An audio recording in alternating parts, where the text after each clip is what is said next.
નમસ્કાર. પ્રકૃતિ અને વન્યજીવને પ્રેમ કરનારાઓ માટે એક જોરદાર તક આવી છે.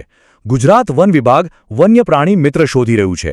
જો કોઈને આ કામમાં રસ હોય તો આખી વિગત અહીંયા મળશે. ચાલો આ તક વિશે ઊંડાણમાં સમજીએ. તો આ જુઓ, આ છે એ સત્તાવાર જાહેરાત. પદનું નામ છે વન્ય પ્રાણી મિત્ર અને આ ભરતી છે વર્ષ 2026 માટે. આપણે આની એક વિગતને સરળ ભાષામાં સમજીશું, જેથી કોઈ પણ પ્રકારની ગૂંચવણ ન રહે. આજે આપણે શું જોવાના છીએ એની એક ટૂંકી રૂપરેખા. પહેલાં તો એ સમજીશું કે આ તક શું છે, પછી કોણ અરજી કરી શકે, અરજી કઈ રીતે કરવાની, સિલેક્શનના દિવસે શું થશે અને છેલ્લે સૌથી અગત્યની તારીખો અને સરનામા. તો ચાલો શરૂઆત કરીએ પહેલા મુદ્દાથી. આ વન્ય પ્રાણી મિત્ર એટલે શું અને આમાં કરવાનું શું હોય છે? તો વન્ય પ્રાણી મિત્ર નામ પરથી જ ખબર પડે છે, વન્યજીવોના દોસ્ત. આ કામમાં ગામડાના સ્તરે વન્ય ભાગ સાથે જોડાઈને કામ કરવાનું છે. મુખ્ય હેતુ એ છે કે સ્થાનિક પર્યાવરણ અને જંગલી જીવોને બચાવવામાં મદદ કરવી. અને હા, આ કામ માટે દર મહિને 2000 રૂપિયાનું માનદ્ય વેતન પણ મળશે. સારું, તો હવે સૌથી મહત્વના સવાલ પર આવીએ. આ કામ માટે અરજી કોણ કરી શકે? ચાલો એની યોગ્યતાની ચેકલિસ્ટ જોઈ લઈએ. સૌથી પહેલી શરત છે ઉંમર. 9 ફેબ્રુઆરી 2026ના રોજ અરજી કરનારની ઉંમર ઓછામાં ઓછી 18 વર્ષ અને વધુમાં વધુ 33 વર્ષની હોવી જોઈએ. આ ખાસ ધ્યાનમાં રાખવા જેવું છે. હવે વાત કરીએ ભણતર અને રહેઠાણની. ઓછામાં ઓછું ધોરણ 10 પાસ હોવું જરૂરી છે. જો કે જો કોઈએ 12મું ધોરણ પાસ કર્યું હશે તો એમને પહેલી પસંદગી મળશે.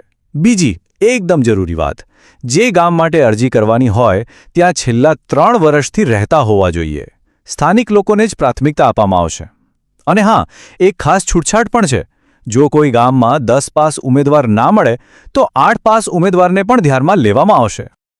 ચાલો હવે જોઈએ કે અરજી કરવાની આખી પ્રોસેસ શું છે. ગભરાવાની જરૂર નથી, એકદમ સીધી-સાદી પ્રક્રિયા છે. આખી પ્રક્રિયામાં મુખ્ય 3 સ્ટેપ છે. પહેલું, જે તે ઓફિસમાંથી ઓફિશિયલ અરજી ફોર્મ લેવાનું.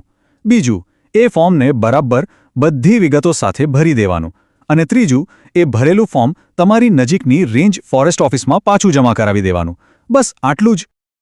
અને આ વાત ખાસ નોંધી લેજો, અરજી ફોર્મ ક્યાંય ઓનલાઈન નથી મળવાનું. એના માટે રૂબરૂ તમારી સ્થાનિક રેન્જ ફોરેસ્ટ ઓફિસ જ જવું પડશે, અને એ પણ એમના કામકાજના સમયે જ.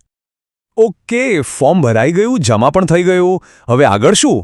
ચલો જાણીએ કે સિલેક્શનના દિવસે શું થશે અને કેવી તૈયારી રાખવી. જુઓ, પસંદગીની આખી પ્રક્રિયા 100 માર્ક્સની છે અને એને 2 સરખા ભાગમાં વહેંચવામાં આવી છે. 50 માર્ક્સ ભણતરના એટલે કે શૈક્ષણિક લાયકાતના મળશે અને બીજા 50 માર્ક્સ રૂબરૂ ઇન્ટરવ્યૂના હશે. એટલે કે ભણતર અને ઇન્ટરવ્યૂ બંનેનું મહત્વ સરખું છે. હવે સવાલ એ થાય કે એક માની લો કે કોઈના માર્ક્સ સારા આવ્યા અને ઇન્ટરવ્યૂ પણ સારું ગયું, તો શું એમનું સિલેક્શન પાક્કું કે પછી હજુ કંઈક બાકી છે? ના, હજી એક છેલ્લો અને ખૂબ જ મહત્વનો તબક્કો બાકી છે. જે લોકો મેરિટ લિસ્ટમાં આવશે એમણે એક ફિઝિકલ ફિટનેસ ટેસ્ટ પાસ કરવી પડશે અને એ ટેસ્ટ છે 4 કલાકમાં 25 કિલોમીટર ચાલવાની. આ ટેસ્ટ પાસ કરવી ફરજિયાત છે. અને હવે આપણે આવી ગયા છીએ એકદમ છેલ્લા અને સૌથી અગત્યના ભાગ પર. ચાલો બધી જ જરૂરી તારીખો, સમય અને સરનામા પર એક છેલ્લી નજર નાખી લઈએ. આ માહિતી બરાબર નોંધી લેજો. ઇન્ટરવ્યૂની તારીખ છે 9 ફેબ્રુઆરી 2026. પહોંચવાનો સમય છે સવારે બરાબર 10 વાગે. અને સ્થળ છે કેસરી સદન, જે દલખાણીયા રોડ, ધારી ખાતે આવેલું છે. અને હા, ફોર્મ મેળવવા માટે સરસિયા, દલખાણીયા પાળિયા અને સાવરકુંડલા રેન્જ ઓફિસના ફોન નંબર પણ આપેલા છે, જેથી કોઈને પૂછપરછ કરવી હોય તો કરી શકે. તો હવે બધી જ માહિતી આપણી સામે છે. સવાલ એ છે કે વન્યજીવોના મિત્ર બનીને પ્રકૃતિની સેવામાં જોડાવા માટે કોણ તૈયાર છે? આ તક ખરેખર ચૂકવા જેવી નથી.